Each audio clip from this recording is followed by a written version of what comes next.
चलिए बेटा शुरू करते हैं। सबसे पहले मैं हल्की सी लिटिल बिट थोड़ी सी थ्योरी रिकॉल कर रहा हूं, लाइट सी। उसके बाद फिर क्या करते हैं, अपना आते हैं टॉपिक पे। देखो, मैंने टॉपिक शुरू किया था गुडविल। गुडविल का मतलब मैंने क्या बताया था, इंटेंजिबल एसेट। इंटेंजिबल एसेट क्यों, पहली बात ये एसेट क्यों है, क्योंकि ये हमारे बिजनेस की अर्निंग बढ़ाता है, ये हमारे बिजनेस के प्रॉफिट को बढ़ाता है। ठीक है, कौन से प्रॉफिट को बढ़ाता है, फ्यूचर के। तो जो भी चीज फ्यूचर में बेनिफिट दे या जो भी फ्यूचर में बेनिफिट मिलना हो उसे हम क्या नाम देते हैं, एसेट। तो गुडविल एसेट है। अब इंटेंजिबल क्यों है, क्या गुडविल कोई थिंग है, कोई कमोडिटी है, कोई मेटल है, या मशीन की तरह जिसका मैं कलर बता सकूं, जिसे मैं टच कर सकूं, नहीं। तो गुडविल क्या है, एक इंटेंजिबल एसेट है। ठीक है, तो एक मिनट बेटा।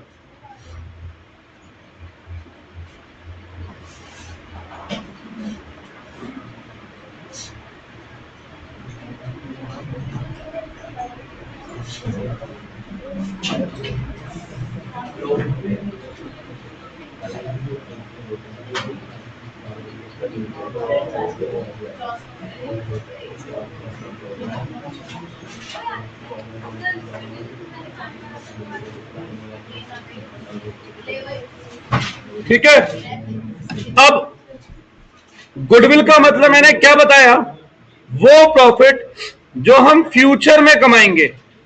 तो गुडविल किस कौन से प्रॉफिट के ऊपर बेस्ड है, पास्ट के फ्यूचर, फ्यूचर। तो गुडविल की वैल्यूएशन के लिए हमें फ्यूचर का प्रॉफिट चाहिए।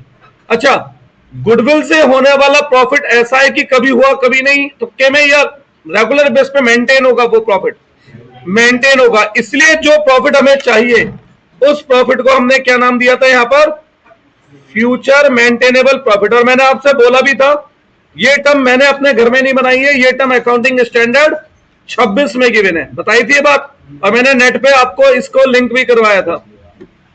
अब ये तो थ्योरेटिकल है, टाइप ऑफ गुडविल, बायोलॉजिकल। अब मेथड की हमने बात की थी, तो गुडविल में 4 मेथड थे। सुपर प्रॉफिट में पहला simple average profit method. Step 1 में क्या चाहिए, आपके स्कूल में एफएमपी नहीं बोलते, एवरेज प्रॉफिट बोलते हैं। तो मैंने आपसे बोला था, अगर स्कूल वाले ना माने तो आप एवरेज लिखना, बट आप उसे एवरेज मत लिखना, एवरेज एडजस्टेड प्रॉफिट लिखना, क्योंकि average profit means past profit. ठीक है, और गुडविल किसके ऊपर बेस्ड है, फ्यूचर। ठीक, दूसरे मेथड का क्या नाम है, उसमें पहले स्टेप में क्या चाहिए, तीसरे मेथड का नाम क्या है, उसमें पहले स्टेप पे क्या चाहिए। एक्चुअली में तीसरा नहीं, तीसरा और चौथा मेथड है, 2 मेथड एक साथ कवर करे थे इसमें। फिर इस हिसाब से 5वें मेथड का नाम क्या है, उसमें मुझे क्या चाहिए, तो क्या विदाउट एफएमपी हम गुडविल कैलकुलेट कर सकते हैं, नहीं। तो आज की मेरी क्लास बेस्ड है किस पर, कैलकुलेशन ऑफ एफएमपी पर। मैं जो नोट्स लिखवाऊंगा वो होंगे 1.5 पेज के, पर आप यकीन मानिए जब मैं क्वेश्चन सॉल्व कराऊंगा तो मैक्सिमम 3 या 4 लाइन का होगा एफएमपी। अब आप कहेंगे जब एफएमपी 3-4 लाइन में होना है तो आप इतना लंबा क्यों लिखवा रहे हो, बेटा वो कौन सा कंटेंट किस क्वेश्चन में होगा ये तो नहीं पता ना हमें। तो जब हम लिखेंगे तो हम बहुत सारी चीजें लिखेंगे, पर हर क्वेश्चन में उनमें से थोड़ा सा हिस्सा क्या होगा, यूज होगा। ठीक, तो शुरू करते हैं। आज का मुख्य काम क्या है हमारा, जो हमें मेनली सीखना है, हमें सीखना है calculation of future. Board exam में बिल्कुल आप इस शब्द को लिख कर आए, मेंटेनेबल प्रॉफिट। शॉर्ट फॉर्म में से क्या नाम बोल रहे हैं हम लोग, एफएमपी। अच्छा, अगर बच्चे ये शब्द नहीं लिखना चाहते तो वो उसकी जगह कौन सा शब्द लिख सकते हैं, एवरेज एडजस्टेड प्रॉफिट। क्या शब्द लिख सकते हैं, एवरेज एडजस्टेड प्रॉफिट। अब इसे मैंने 3 स्टेप में बेटा बांटा है। पहले स्टेप में हम निकालते हैं रेक्टिफाइड प्रॉफिट। रेक्टिफाइड प्रॉफिट का मतलब है वो प्रॉफिट जो गुडविल की वजह से कमाया जाता था, ठीक है। रेक्टिफाइड प्रॉफिट का मतलब क्या है? वो प्रॉफिट जो हम किसकी वजह से कमाते थे? गुडविल। तो मेरी एक बात पे ध्यान दीजिएगा, यहां पर लेट्स से मैं एक एग्जांपल देता हूं। मेरा एक कोचिंग सेंटर है, तो मैंने लास्ट ईयर 20 लाख रुपए कमाए। इस 20 लाख रुपए में कुछ पैसा बेटा जो एक दिन पानी लेकर आना ग्लास में से प्रज्ञा तू दे बेटा ग्लास में। वो प्रॉफिट सुनो, हाँ, मैंने लास्ट ईयर में 20 लाख कमाए। इस 20 लाख रुपए में कुछ प्रॉफिट मैंने एज ए कमीशन कमाया। कैसे? कि भाई मेरे पास कुछ कॉलेज आए तो वो मुझसे बोले कि भाई अपने यहां से हमारे पास बच्चे रेफर करो, हम आपको कमीशन देंगे। उन्होंने मुझे 2 लाख रुपए का कमीशन दिया। इसके अलावा हुआ क्या कि भाई मेरे कोचिंग सेंटर का मैंने बैंक में खाता खोला हुआ है, उसमें कुछ पैसे जमा है, तो उसमें मुझे ब्याज मिल गया 50-60 हजार रुपए का, ठीक है। इसके अलावा मेरे यहां पर कुछ पुराने एसेट थे जिनकी बुक वैल्यू 50,000 थी, मैंने 70,000 में उन्हें बेचा था, 20,000 वहां कमाए थे मैंने।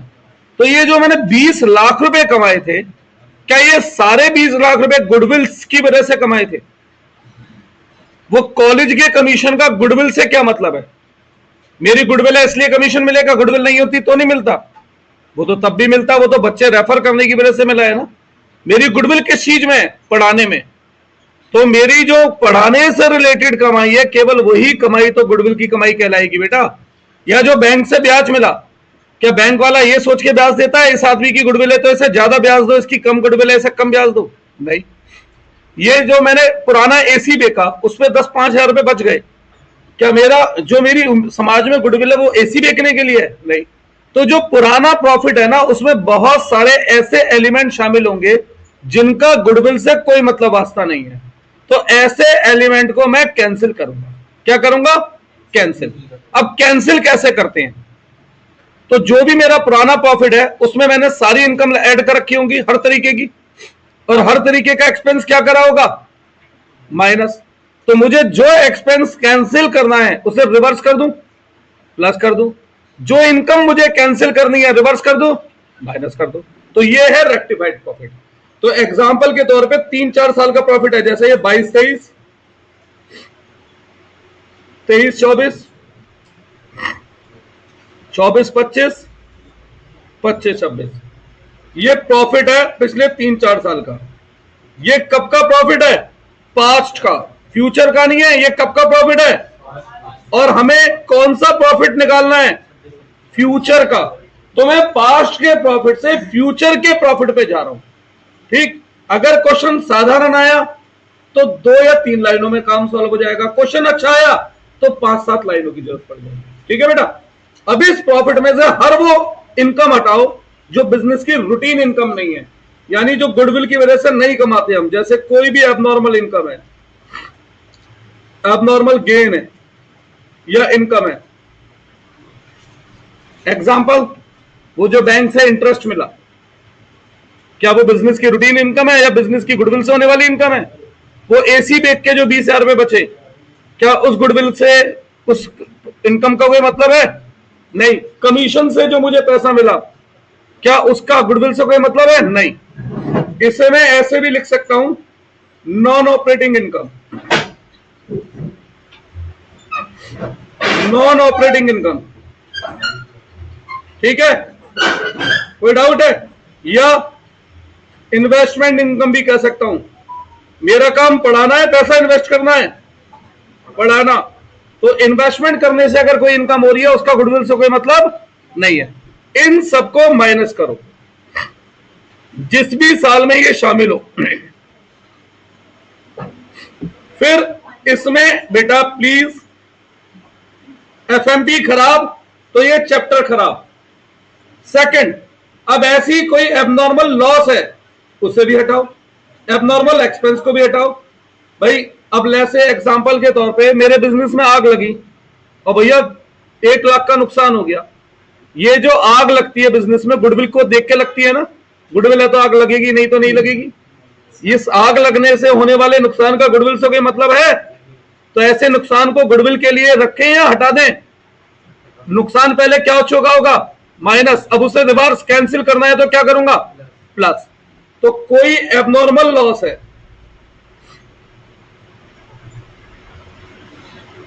ठीक है, कोई नॉन ऑपरेटिंग एक्सपेंस है जो बिजनेस के रूटीन खर्चा नहीं है, उन्हें हटा दो, ठीक है।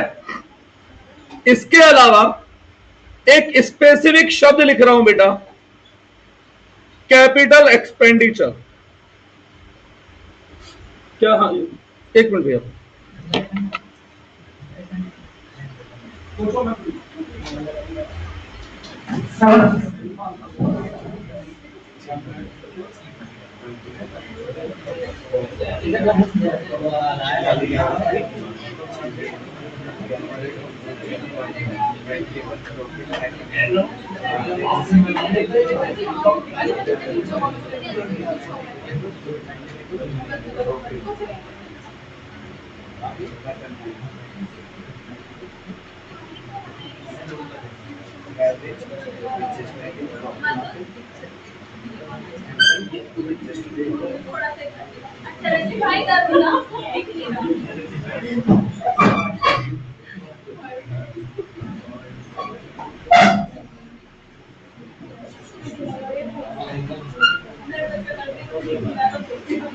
जी,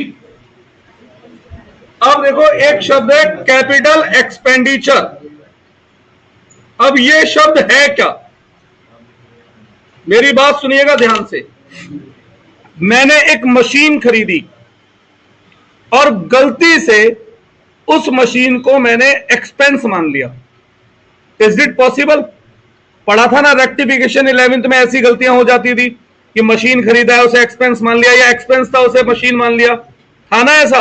तो एक गलती हो चुकी है मुझसे, मैंने मशीन को एक्सपेंस मान रखा था, तो अब इस गलती को सुधार रहा हूं। बस मुझे एक बात बताओ, मशीन एक्सपेंस होती है या एसेट? अब मैंने मान क्या रखा है, तो अब मैं इस गलती को सुधार रहा हूं तो एक्सपेंस को कैंसिल करूंगा। एक्सपेंस पहले क्या हो चुके होंगे? माइनस। अब उन्हें अगर कैंसिल कर रहा हूं तो क्या होगा? प्लस। तो जिस भी साल में गलती हुई सुधार दिया। और इसके साथ हम अपनी मर्जी से, क्वेश्चन नहीं बताएगा, कई सारी चीजें 12th में ऐसी हैं जो क्वेश्चन नहीं बताएगा, मैं खुद को पता होनी चाहिए, हम इस पे लगाएंगे डेप्रिसिएशन। भाई जब मैंने आज तक इस मशीन को मशीन माना ही नहीं था, तो क्या मैंने इस पे आज तक डेप्रिसिएशन लगा रखा था? नहीं। अब गलती सुधार रहा हूं तो मुझे इस पे क्या लगाना चाहिए?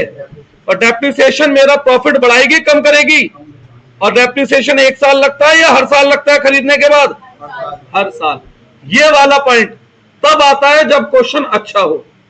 जर्नली होता क्या है, अगर मुझे आपको बहुत आसानी से गुडविल पढ़ा देना है, ये दिखाते हुए कि भाई बहुत आसान चैप्टर है, मैं बहुत आसानी से पढ़ा दूंगा, तो मैं ऐसे पॉइंट्स को क्या कर दूंगा बेटा? स्किप कर दूंगा। क्वेश्चन हो जाएंगे बुक में, एक क्वेश्चन में ये पॉइंट दिखेगा, दूसरे में दिखेगा नहीं, एक स्किप कर भी दूंगा तो आपको क्या पता लग रही है? पर नहीं बेटा, ये पॉइंट्स हमें करने हैं, क्योंकि हमें केवल 12th को नहीं ध्यान रखना, सीयूटी को भी ध्यान रखना है। कोई डाउट है इसमें? और इसका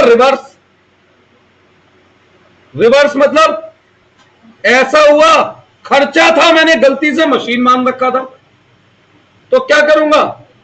खर्चा था, गलती से मशीन मान रखा था, तो अब गलती सुधार रहा हूं, मशीन कम कर रहा हूं, खर्चे को बढ़ा रहा हूं।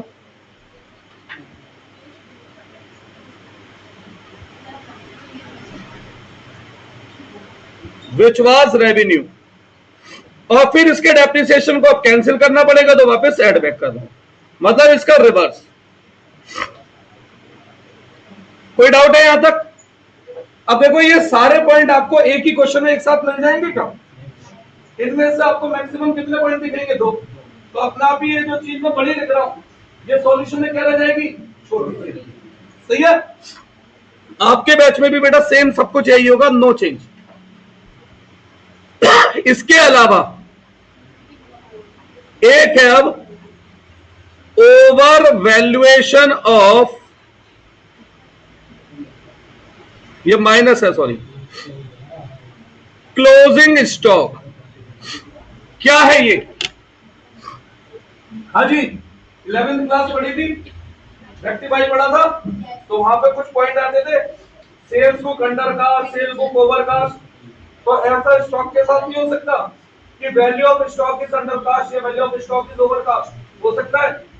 ठीक है। अब मेरा क्लोजिंग स्टॉक, बेटा यहां ध्यान दो प्लीज, मेरा क्लोजिंग स्टॉक था 20,000 रुपए का, गलती से मैंने उसे दिखा दिया 30,000। ठीक है, पहले बताओ क्लोजिंग स्टॉक ट्रेडिंग अकाउंट के किस साइड आता था, डेबिट या क्रेडिट? क्रेडिट साइड, यानी कि क्लोजिंग स्टॉक प्रॉफिट को बढ़ाता था। मैं क्रेडिट में जब लिखूंगा तो प्रॉफिट एक्स्ट्रा आएगा ना। तो अगर मैं क्लोजिंग स्टॉक को ओवर वैल्यूड करता हूं तो इसका मतलब मैंने प्रॉफिट फालतू दिखा रखा है, कम दिखा रखा है। तो गलती सुधारूं तो क्या करना पड़ेगा, प्रॉफिट को रिड्यूस। और इसके साथ आपको अपने आप ध्यान देना पड़ेगा, क्या जो इस साल का क्लोजिंग स्टॉक है वो अगले साल का क्या है, ओपनिंग स्टॉक किस साइड आता है, यानी वो किसे रिप्रेजेंट करता है, खर्चों को। तो अगले साल के खर्चे सुधारो, प्लस ओवर वैल्यूएशन ऑफ, ये क्वेश्चन नहीं बोलेगा आपसे, ये बात आपको खुद को पता होनी चाहिए कि जो एक साल का क्लोजिंग स्टॉक है वो अगले साल का ओपनिंग स्टॉक। तो ये मैंने अब आपको छोटे लेवल से लेकर बड़े लेवल तक कैसे ही क्वेश्चन आ जाए, आसान, मॉडरेट या टफ, मैंने वो सारे पॉइंट कवर करा दिए जिनसे क्वेश्चन टफ बन सकता है। टफ नहीं बनाना तो नीचे के 4 पॉइंट हटा देंगे, मॉडरेट बन जाएगा। और आसान बनाना है तो बस एब्नॉर्मल लॉस और एब्नॉर्मल गेन छोड़ दीजिए। अब मुश्किल क्वेश्चन हो, सिंपल क्वेश्चन हो या मॉडरेट, वो सारे के सारे यहां पर कवर है। और सबसे बड़ी बात, क्या एक क्वेश्चन में सब कुछ एक साथ होगा? कभी भी नहीं। इनमें से मैक्सिमम कितनी चीजें दिख जाएंगी, 2 या 3। तो क्वेश्चन की लेंथ अपने आप क्या हो जाएगी बेटा, शॉर्ट हो जाएगी। सही है, तो यहां से निकल कर आएगा, इसी को रिवर्स कर देंगे, अगर ओवर की जगह क्या होता, अंडर, तो यहां से निकल कर आएगा रेक्टिफाइड प्रॉफिट। ये अभी एफएमपी नहीं है, ये क्या है, पास्ट का रेक्टिफाइड प्रॉफिट है। दैट इज, ये वो प्रॉफिट है जो हम पास्ट में कमाते थे, किसकी वजह से, गुडविल की वजह से। ये वो प्रॉफिट है जो हम पास्ट में कमाते थे, किसकी वजह से, गुडविल की वजह से। तो ये क्या है, रेक्टिफाइड, ये अभी एफएमपी नहीं है।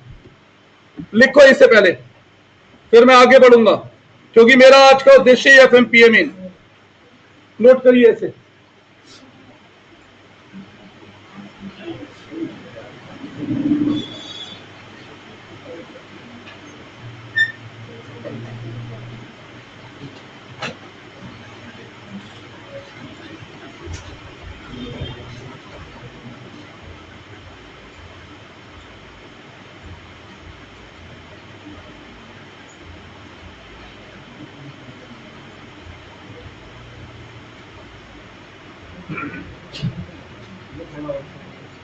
ऊपर तो कुछ है ही नहीं, बस ऊपर ये लिखा है रेक्टिफाइड प्रॉफिट।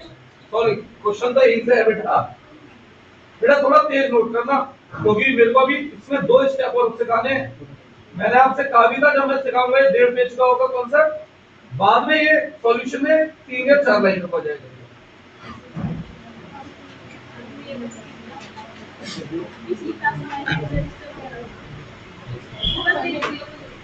अरे ये स्टेप्स तो आपके स्कूल में भी कराए होंगे बेटा, इनके बिना क्वेश्चन हो ही नहीं सकता।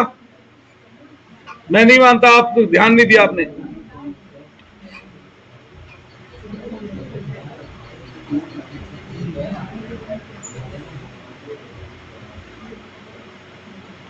बेटा फोन की जरूरत क्या पड़ गई, मुझे ये बात बताओ।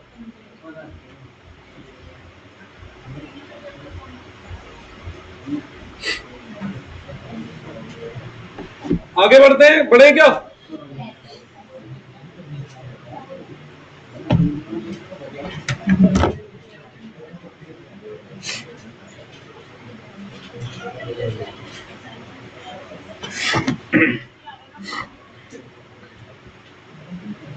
फोटो ले लो या इसकी घर पे नोट कर लेना, क्योंकि मेरे को आज में खत्म करना है बेटा।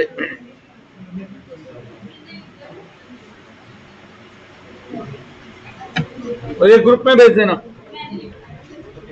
स्टेप 1 हो गया ये। अब देखो स्टेप 2, बेटा प्लीज स्टेप 2, अब हम निकालेंगे एवरेज प्रॉफिट। क्या निकालेंगे? Average profit. बच्चों एवरेज होते हैं दो तरीके के,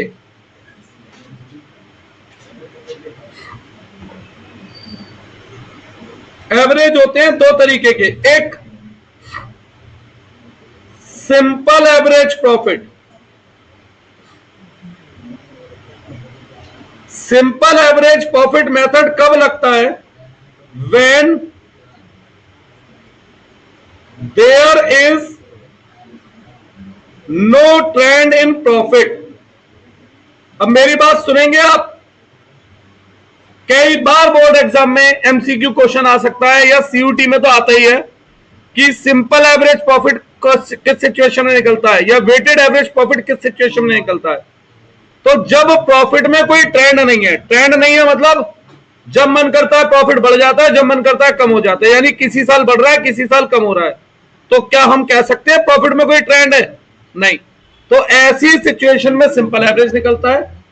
और दूसरा है वेटेड एवरेज प्रॉफिट। सक्षम बेटा यहां ध्यान दे ले प्लीज।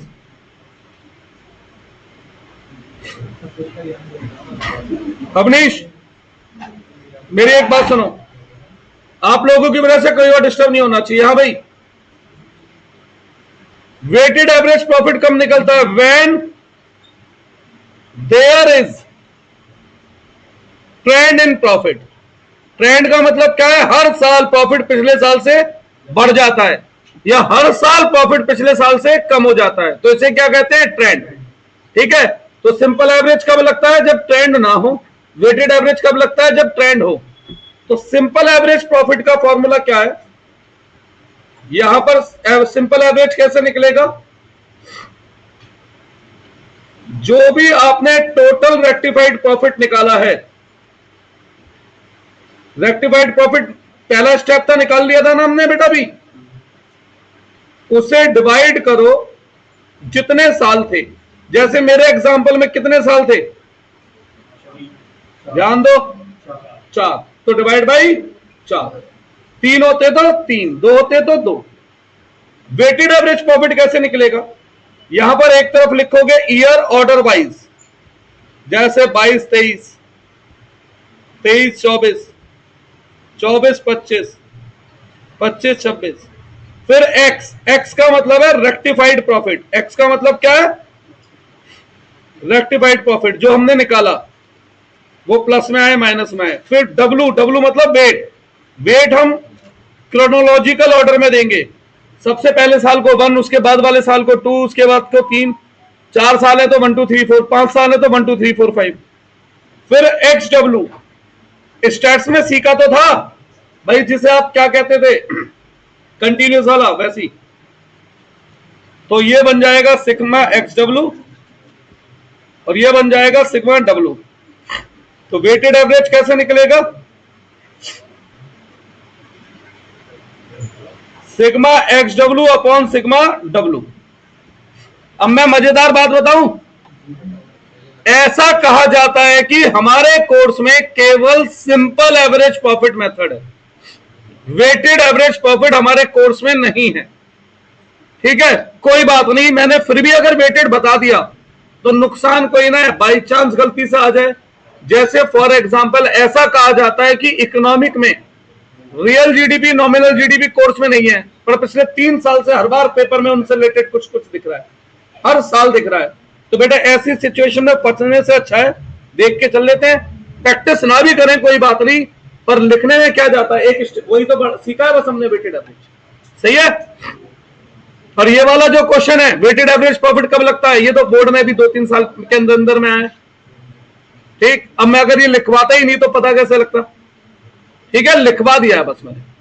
और अब आते हैं सबसे मुख्य स्टेप, स्टेप नंबर 3 पर, एफएमपी, जिसके लिए ये सारी मेहनत हमने आज की। क्या है वो? एफएमपी।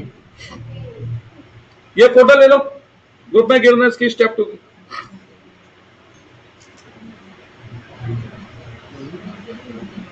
बेटा मैं आज एक बार दोबारा से सबकी फीस की डिटेल भेजूंगा, मुझे कल तक सबमिट कराना है, इस बार एडवांस में रखनी है। ठीक है, मैं एक बार दोबारा में भेज दूंगा।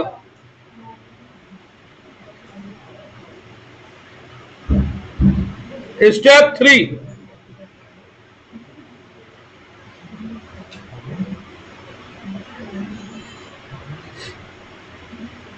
FMP, future maintainable profit. अगर आप लोग, मैं फिर बोल रहा हूं, इस शब्द से बचना चाहते हैं, आपके स्कूल में ज्यादा ही रिजिड है टीचर, हम नहीं मानेंगे, तो क्या लिखना है? एवरेज। पर जो टर्म अकाउंटिंग स्टैंडर्ड 26 में एक्सप्लेन्ड है वो एफएमपी है, वो एवरेज एडजस्टेड प्रॉफिट नहीं है। तो कानूनन किताबों में क्या शब्द एक्सप्लेन है? एफएमपी। अब देखो, एफएमपी का मतलब मैंने क्या बताया? वो प्रॉफिट जो हम फ्यूचर में मेंटेन करें। और अब तक हम कौन से प्रॉफिट में रुके हुए हैं? पास्ट। भाई एवरेज प्रॉफिट क्या है? पास्ट के प्रॉफिटों का एवरेज। अभी मैं फ्यूचर पे तो नहीं पहुंचा ना, अब फ्यूचर पे कैसे पहुंचूंगा? जो भी आपने एवरेज प्रॉफिट निकाला, जिस भी मेथड से निकाला, हालांकि प्रैक्टिस हम कौन से मेथड से करेंगे? सिंपल एवरेज से। उसमें ऐड करो क्या? फ्यूचर एक्सपेक्टेड, क्योंकि फ्यूचर तो एक्सपेक्टेड होता है, एक्चुअल तो होता नहीं। एनुअल इनकम, कोई ऐसी इनकम जो हम एक्सपेक्ट करते हैं कि फ्यूचर में हुआ करेगी। अब वो एनुअल होनी क्यों जरूरी है? क्योंकि मेंटेन तो तभी होगी ना कोई भी चीज जब वो एनुअल होगी। कभी होगी कभी नहीं होगी, तो वो मेंटेन कैसे होगी? ठीक है। और इसमें से लेस करो फ्यूचर एक्सपेक्टेड एनुअल एक्सपेंस। तो ऐसे निकल कर आएगा हमारा एफएमपी, ऐसे निकल कर आएगा एफएमपी। ठीक है बेटा, ऐसे क्या निकल कर आएगा? एफएमपी। अब एक मजेदार बात बताता हूं, आपकी बुक में, भाई जिस, यार बेटा सेक्शन बहुत देर हो गई है, पढ़ ली तो औरों को भी सुनने दें।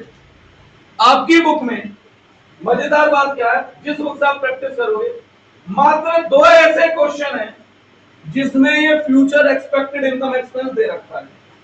अब अगर मैं उस क्वेश्चन को स्किप कर दूं तो ये 0, ये 0, तो एवरेज प्रॉफिट किसके बराबर हो गया? एफएमपी।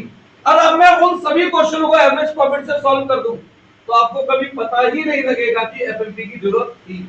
और यही कारण है अधिकतर लोग एवरेज प्रॉफिट लिखकर क्वेश्चन सॉल्व कर देते हैं, वो 2 क्वेश्चन स्किप कर दीजिए।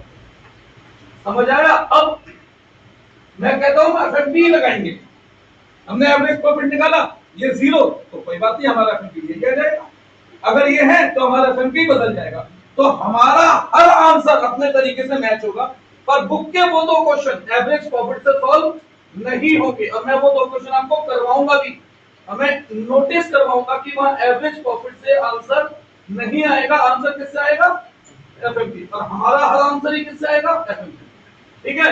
तो अगर मैं 2 क्वेश्चन स्किप कर दूं तो इन दोनों में कोई डिफरेंस, तो मैं उस केस में एवरेज प्रॉफिट से सॉल्यूशन कर दूंगा, तो आपको पता लगेगा कि मैंने गलत किया, सही नहीं, क्योंकि आंसर क्या होगा? मैच हो जाएगा उसका। ठीक है। पर बोर्ड एग्जाम में तो एक ही क्वेश्चन आना है, तो हमें क्या पता वो कौन सा है? तो हमें परफेक्ट सीख कर जाना है। ठीक है, हमें क्या सीख कर जाना है बेटा? है किसी में बुक? दिखाओ जरा।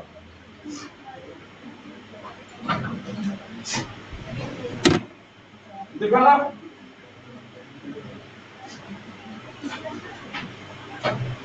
देखो दिखाता हूं एक क्वेश्चन।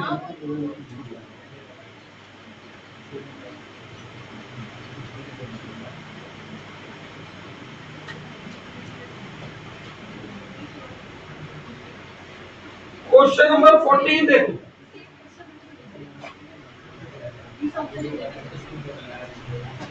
देखो, यही मैं कराता हूं। ठीक है, सबसे पहले एक क्वेश्चन भी करके दिखाता हूं। 14, अभी मैंने एक लाइन की जगह छोड़ दी है, किसकी? अभी मुझे एक चीज निकालनी और सिखानी है, क्या? Capital employed. क्या सिखाना है? Capital employed. ठीक है, इसके लिए मैंने क्या कर दिया? जगह छोड़ दिया। अभी फिलहाल मैं क्वेश्चन नंबर 14 करके दिखा रहा हूं। क्या करके दिखा रहा हूं? 14। पहले एवरेज प्रॉफिट से करूंगा और फिर एफएमपी से, और फिर देखते हैं आंसर कैसे मैच होता है। सही है? कोई एक जना, छवि क्वेश्चन नंबर 14 पढ़ो, ग्रुप में भेज देना बेटा कोई एक जना। तो बेटा मैं फिर बोलूंगा, आप लोग एवरेज प्रॉफिट वर्ड से बचेंगे। हाँ, एवरेज प्रॉफिट एफएमपी सेम हो सकता है, पर सेम ही होगा ये जरूरी नहीं है। सेम हो भी सकता है और सेम नहीं भी हो सकता है। ठीक, कोई फ्यूचर एक्सपेक्टेड इनकम एक्सपेंस नहीं है तो सेम है तो अलग है। पहले बता दो कौन से मेथड से निकालना है गुडविल, कौन से मेथड से निकालनी है? तो ठीक है, सुपर प्रॉफिट मेथड में 5 स्टेप होते हैं। फिलहाल मैं एवरेज प्रॉफिट के हिसाब से लिख रहा हूं, अपने हिसाब से नहीं। मैं अपने स्टेप अलग लिखूंगा। भाई पहले स्टेप में हमें क्या चाहिए? Average profit. अगर मैं उन लोगों के हिसाब से बात करूं जो एवरेज प्रॉफिट की बात करते हैं, सेकंड स्टेप में क्या चाहिए? Capital employed. थर्ड स्टेप में क्या चाहिए? Normal profit. क्या चाहिए? नॉर्मल प्रॉफिट कैसे निकलता है? Capital employed into normal rate of return upon 100। Last class में मैंने लिखवाए थे स्टेप, बेटा ये लास्ट वाला नोट कर लेना आप। स्टेप 4 में क्या चाहिए? Super profit. कैसे निकलता है? Average profit minus normal profit. ये मैं किसकी तरफ से लिख रहा हूं? एवरेज प्रॉफिट वालों की तरफ से लिख रहा हूं। और स्टेप 5 गुडविल। क्या फॉर्मूला होता है? Super profit into number of purchase year. यही था ना 4 स्टेप। तो ये मैंने अपनी तरफ से लिखे हैं क्या? नहीं, मेरी तरफ वाले मैं भी पढ़ाऊंगा। छवि जी पढ़ना शुरू करो, चलो। Average net profit expected in future by XYZ firm is 36,000 per year. लो जी, एवरेज प्रॉफिट इन्होंने खुद दे दिया। आपकी बार कितना? 36,000 खुद दे दिया एवरेज। आगे बढ़ो। Average capital employed in the business by the firm is 2 lakh. 2 lakh. अब सुनो, क्या कोई परसेंटेज दे रखी है? पढ़ो क्वेश्चन, बताओ। The normal rate of return from capital invested in the class of business is 10%. 10%, यानी कि नॉर्मल प्रॉफिट हुआ 20,000। सुपर प्रॉफिट निकालो। Average profit minus normal profit. Super profit कितना आया? 16,000। फिर गुडविल निकालो। Super profit into number of purchase year. Number of purchase year बताओ कितने दे रखे हैं? Number of year purchase year ऐसी कुछ लिखा होगा, 2 या 3। तो आंसर आ रहा है 32,000। देखना जरा बुक का आंसर क्या 32 से आ रहा है? होगा ही नहीं। सही है आंसर, क्योंकि एवरेज प्रॉफिट से गुडविल नहीं निकलती है। मैंने आपसे बोला, ये मैंने आपको करके दिखाया कि एवरेज प्रॉफिट इज ए गलत। अब बस मैं इस क्वेश्चन को छोड़ दूं पूरी बुक में, तो आपका हर आंसर एवरेज प्रॉफिट से आ जाएगा। आपका हर आंसर एवरेज प्रॉफिट से आ जाएगा। बस इसे छोड़ दूं। क्यों? जब बाकी क्वेश्चन में फ्यूचर खर्चा ही नहीं दे रखा होगा तो एवरेज प्रॉफिट और एफएमपी क्या बन जाएगा? सही। और जबकि एवरेज प्रॉफिट या एफएमपी क्या नहीं होगा? ये मैंने आपसे बोली है ना। अब हम अपने तरीके से करते हैं। किसके? अपने तरीके से। ठीक है, अब हमारे तरीके में हम स्टेप 1 में क्या निकालते हैं? एफएमपी। एफएमपी में मैंने 3 स्टेप लिखवाए थे। पहले स्टेप में रेक्टिफाइड प्रॉफिट, दूसरे स्टेप में एवरेज प्रॉफिट, और तीसरे स्टेप में फ्यूचर मेंटेनेबल प्रॉफिट। यही बताया था मैंने। अब देखो, इन्होंने सीधा एवरेज प्रॉफिट दे दिया, यानी स्टेप 2 इन्होंने खुद दे दिया। खुद दे दिया स्टेप 2, तो स्टेप 1 की जरूरत खत्म। इसीलिए मैंने ये स्टेप में लिखवाया। नमस्ते बेटा। स्टेप 2 खुद दे दिया तो मैंने स्टेप 1 की जरूरत नहीं है। अब समझ में आ गया मैंने 3 स्टेप क्यों लिखे बेटा? वो मैं हर क्वेश्चन को दिमाग में रख के चलूंगा। अब एफएमपी निकालो। एफएमपी का फॉर्मूला क्या बताया था मैंने बेटा? एवरेज प्रॉफिट में से लेस करो फ्यूचर एक्सपेक्टेड एनुअल एक्सपेंस। क्या मैंने ऐसा कुछ लिखवाया था? बताना है इस क्वेश्चन में फ्यूचर एक्सपेक्टेड एनुअल एक्सपेंस है कुछ? पढ़ो पूरा क्वेश्चन।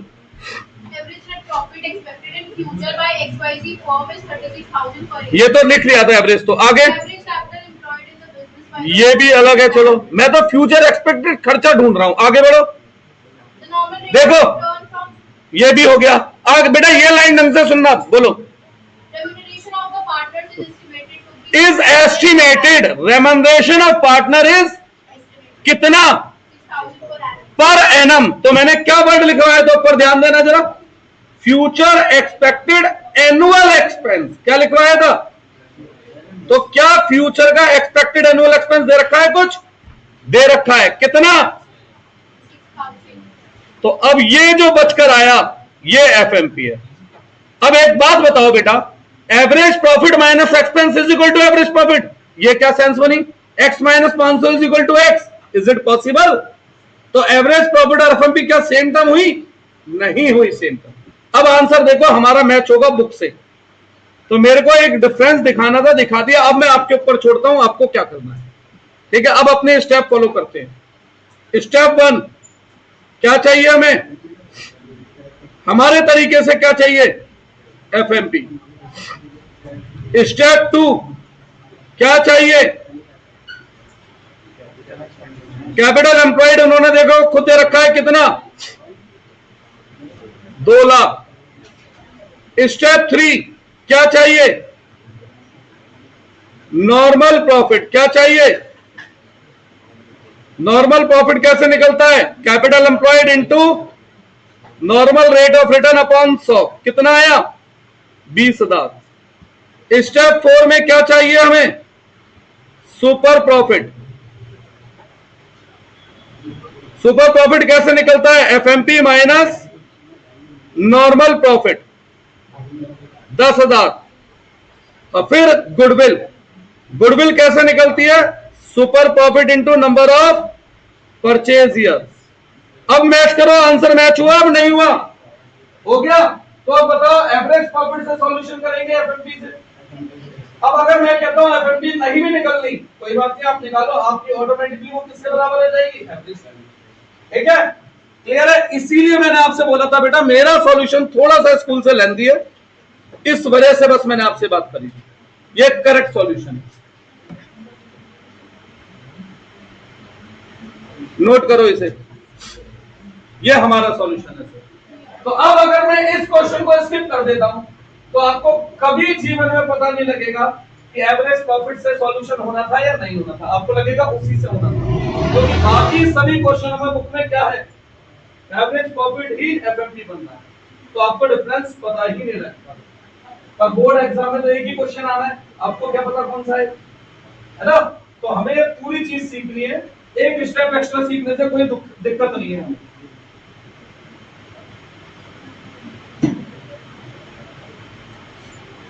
फिर बोल रहा हूं, एवरेज प्रॉफिट मींस वो प्रॉफिट जो हम पास्ट में कमाते थे, और एफएमपी मींस वो प्रॉफिट जो हम फ्यूचर में कमाएंगे। गुडविल इज एसेट, और एसेट का संबंध पास्ट से नहीं होता, किससे होता है? फ्यूचर से होता है। एसेट का मतलब होता है फ्यूचर इकोनॉमिक बेनिफिट, यानी कि वो बेनिफिट जो हम फ्यूचर में जनरेट करें। ठीक है ना? लिखो, बस एक चीज लिखवानी रह गई है, कैपिटल एम्प्लॉयड वर्ड लिखवा दूं, नोट्स खत्म। अगली क्लास में प्रैक्टिस करेंगे, इस संडे को इसका टेस्ट लेंगे, बढ़िया सा गजब सा। 13 तारीख के बाद फिर टेस्ट का शेड्यूल अब रुकेगा नहीं, बस 13 तारीख तक थोड़ा इसलिए गड़बड़ हो रही है बेटा, सीयूटी का एग्जाम आ गया सर पे, अब रोज उन्हें 4-5 घंटे पढ़ाना होता है। एक ही दिन में इको, बीएसटी, अकाउंट्स, तीनों एक ही दिन में।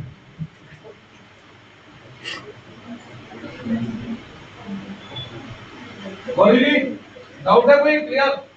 थोड़ा सा लेंथी तो है मेरा वाली चीज, बट आपको समझ में आ गई होगी, तो मैंने क्यों लिखवाया इतने सारे स्टेप्स कि हम हर क्वेश्चन के लिए क्या हो सके, रेडी हो सके बेटा, बजाय कुछ स्पेसिफिक। डॉक्टर साहब अब ज्यादा रेगुलर आ जाओ, सेकंड चैप्टर से। फर्स्ट चैप्टर का मैंने बच्चों से प्रॉमिस किया है कि जून में 30 छुट्टियां पड़नी है, 20 डेज में लगातार पढ़ाऊंगा और वो चैप्टर में रिवाइज कराऊंगा। पर क्या, अरे ट्रिप पे बाकी 10 दिन बच रहे हैं, चाहे शुरू में कर लेना चाहे नहीं, वो आपके ऊपर छोड़ दिया, और 20 दिन चाहिए मुझे। दूसरी बात क्या, शुरू में तो 3 दिन पेपर है, तब प्रीएमएससी हमारे 3 जून तक है। 3 जून की बात शुरू कर देंगे तो, क्योंकि बेटा देखो आप भी देख सकते हो पहला चैप्टर 1.5 महीने चला है, वो मैं 5-6 दिन में रिवाइज करा सकता हूँ प्रॉपर वाला नहीं, तो मुझे उसके लिए 20 क्लास चाहिए। पर कंडीशन एक ही है, अब होमवर्क करना पड़ेगा आपको उस समय पर। तुम्हारा नहीं यार, छुट्टी कोई अकाउंट का 25 नहीं यार, कैसे दूसरा हो जाएगा, तीसरा हो जाएगा, चौथा हो जाएगा। पहला तो जैसा था वैसे ही रहेगा, फिर उसमें बस मैं क्या करा सकता हूँ, कुछ इंपॉर्टेंट क्वेश्चन इस बार भी तो बस है मेरे वाले इंपॉर्टेंट। और पहला चैप्टर तू खुद बता दे, पॉसिबल है 4-5 क्लास में इतना लेंथी है बेटा, इतना पढ़ा। चलिए आ जाए वापस ऊपर, मैंने जगह छोड़ी थी कैपिटल एम्प्लॉयड के लिए।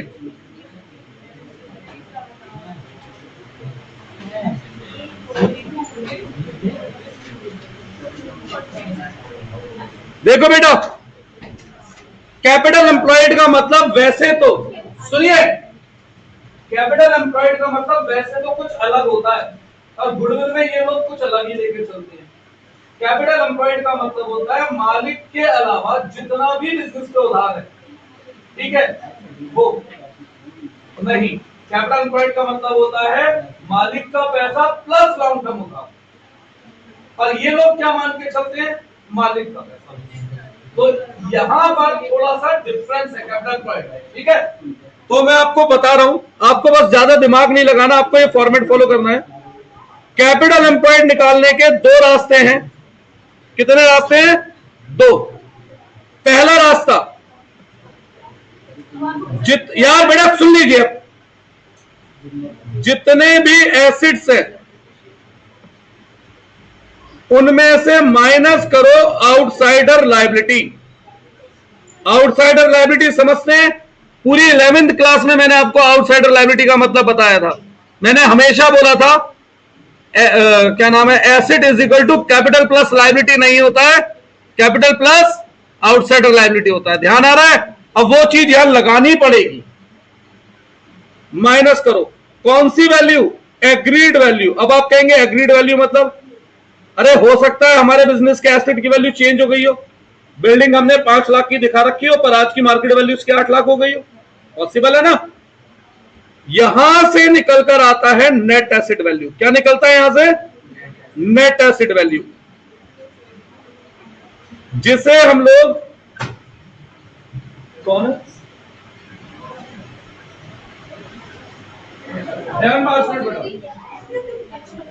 जिसे हम लोग एनएबी भी बोल देते हैं। फिर इसमें से लेस करो 2 चीजें, ओल्ड गुडविल, ओल्ड गुडविल क्यों, न्यू गुडविल हमें निकालनी है, और लेस करो non trade investment. Non trade investment का मतलब ऐसी इन्वेस्टमेंट जिसका हमारे बिजनेस के काम से, रूटीन से कोई मतलब नहीं है। मेरी कपड़े की दुकान है और मैंने टायर कंपनी के शेयर खरीदे हैं, तो कोई मतलब वास्ता है आपस में लिंक है, तो नॉन ट्रेड इन्वेस्टमेंट। तो ऐसे निकल कर आएगी कैपिटल एम्प्लॉयड, पर एक्चुअली में ये सही कैपिटल एम्प्लॉयड नहीं है, बट गुडविल में यही कैपिटल एम्प्लॉयड यूज होती है। गुडविल में यही कैपिटल एम्प्लॉयड यूज होती है। दूसरा एक और रास्ता है, जो भी आपको कैपिटल दिख रही है पार्टनर्स की, अगर क्रेडिट है तो प्लस, डेबिट है तो माइनस। जो भी आपको करंट अकाउंट दिख रहा है पार्टनर का, क्रेडिट है तो प्लस, डेबिट है तो माइनस। जो भी आपको पॉजिटिव रिजर्व दिख रहे हैं, जो लायबिलिटी साइड वाले होते हैं रिजर्व, जैसे general reserve, reserve fund, plus कोई फिक्टिशियस एसेट दिख रहा है, माइनस। ऐसे निकल कर आएगी नेट एसेट वैल्यू। फिर सेम इसमें से लेस करो ओल्ड गुडविल और लेस करो नॉन ट्रेड इन्वेस्टमेंट। क्या निकल कर आ जाएगा? Capital employ. अब आप बताएं इनमें से कौन सा रास्ता लगाना पसंद करेंगे आप लोग? अरे भैया हमारे हाथ में ही नहीं है, डिपेंड करता है ना क्या इन्फॉर्मेशन दी मैंने। अगर दे रखी हो कैपिटल रिजर्व तो मैं पहला कैसे लगा दूंगा, और दे रखा हो एसेट लायबिलिटी तो मैं दूसरा कैसे लगा दूंगा। दोनों दे रखे हो तो आपकी मर्जी है। तो ये दोनों में से मैं कोई भी रास्ता फॉलो कर सकता हूं depending on the information given in the question. सही है।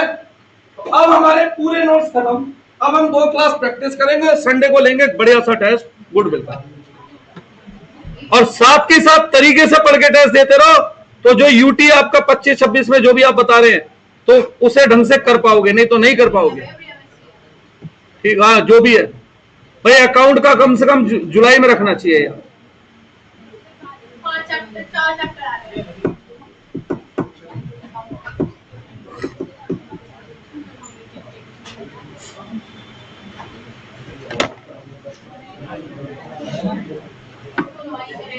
चलिए फोटो ले लो, ग्रुप में भेज देना।